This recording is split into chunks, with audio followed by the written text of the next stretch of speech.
여러분 안녕하세요. 이재경 목사입니다. 평안한 한 주 보내고 계시죠? 여름방학 기간을 맞이하여 성지순례에 다녀와서 다시 보는 성지순례 이야기를 진행하고 있는데요. 지난 시간에는 아시아의 7교회 가운데 한 교회였던 라오디게아 교회에 대한 이야기를 나누어 보았습니다.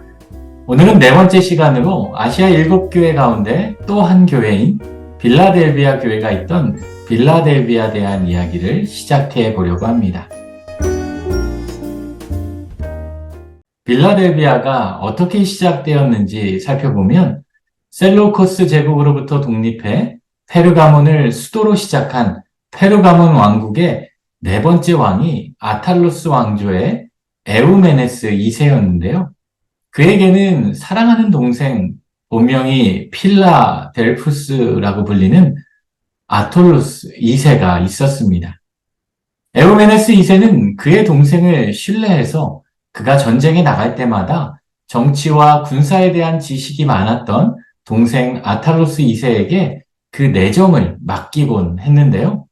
로마는 이를 이용하기 위해 형을 대신하여 동생 아탈루스 2세를 통치자로 세워놓고 자기들 뜻대로 이용하려고 아탈루스 2세를 충동하였지만 아탈루스 2세는 여기에 넘어가지 않고 끝까지 자신의 형이었던 에우메네스 2세에게 신하로 충성을 다하게 되었습니다. 형 에우메네스도 죽을 때 자신을 향한 동생의 신뢰를 기억하며 자신의 아들이 아닌 동생 아탈루스 2세에게 자신의 왕위를 계승해 주게 되었는데요. 형으로부터 왕위를 물려받은 아탈루스 2세는 동부 진출의 전초기지로 도시를 하나 건설하게 되었습니다. 그때 이 도시의 이름을 자신의 원래 이름이었던 필라델푸스에서 따서 빌라델비아라고 명명하게 되었습니다. 이 빌라델비아라는 이름에는 헬라어로 사랑을 뜻하는 필로스와 형제를 뜻하는 아델포스의 합성어로 형제 사랑이라는 의미를 지니고 있어서 형 에우메네스 2세와 동생 아탈루스 2세의 형제 사랑의 모습을 찾아볼 수 있게 됩니다.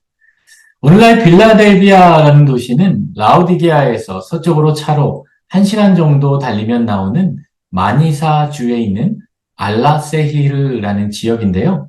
이곳은 예전부터 포도를 주로 재배했던 지역으로 오늘날 튀르키예에서 가장 많은 포도를 생산하는 지역이기도 합니다. 실제로 마니사주에서 생산된 포도 중 23만 톤이 해외로 수출이 될 정도라고 하죠. 그래서 과거에 투르크인들이 아나톨리아를 점령하기 전에는 빌라델비아 교회에서 소아시아에 있는 300여 개의 교회에서 쓰는 성찬식 포도주를 무료로 공급하여서 빌라델비아라는 이름답게 형제 사랑을 몸소 실천하기도 했다고 합니다. 아쉽게도 빌라델비아는 AD 17년에 대지진이 일어나 도시가 폐허가 되었고 그 후에도 반복되는 지진으로 인해 고대 유적이 남아있진 않은데요. 비잔틴 시대에 벽돌로 지어진 빌라델비아 기념교회인 성 요한교회의 일부 기둥만 유적으로 볼 수 있었습니다.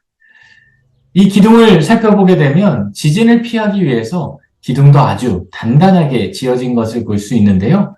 지진으로 교회 건물들이 다 무너지고 현재는 3개의 기둥이 이렇게 든든하게 남겨져 있었습니다.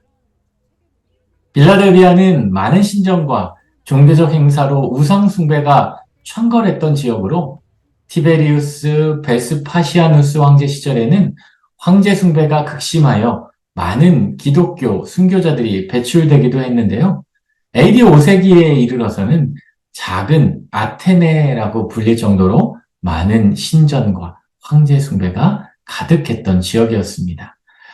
훗날 오스만 투르크의 수차례 이어진 공격으로 1391년 함락되기 전까지 사방으로 둘러싼 그 적들이 많은 그 가운데서도 비잔틴 제국의 최후 보루로 빌라델비아 교회는 끝까지 신앙을 지킨 교회로 잘 알려져 있었습니다.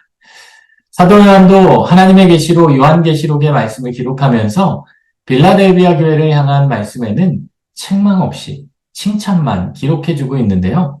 특별히 내가 작은 능력을 가지고서도 내 말을 지키며 내 이름을 배반하지 아니하였도다. 지진으로 인해, 박해로 인해 당시에는 연약한 빌라델비아 교회였지만 그들 안에 있는 작은 능력을 가지고도 믿음을 배반하지 않고 신앙을 지켜온 빌라델비아 교회를 향해 요한은 아무도 내 멸류관을 빼앗지 못하게 할 것이며 하나님께서 내 하나님 성전의 기둥이 되게 하실 것이라고 말씀해 주셨습니다. 저희 팀도 빌라델비아의 성 요한 교회를 방문하면서 하나님께서 우리에게 주신 능력을 붙잡고 삶의 어떠한 유혹과 핍박 속에서도 우리에게 주신 그 믿음을 배반하지 않고 담대하게 예수 그리스도의 이름을 선포하며 복음의 일꾼으로 살아가기를 다짐하는 결단의 기도를 드릴 수 있었습니다. 네, 이상으로 빌라델비아 지역에 대한 이야기를 마치도록 하겠습니다. 다음 시간에도 새로운 곳으로 여러분을 찾아뵙도록 하겠습니다. 이번 한 주간도 주님이 주시는 믿음을 배반하지 않고 담대하게 믿음으로 살아가는 복된 한 주간이 되시기를 우리 주님의 이름으로 축원합니다.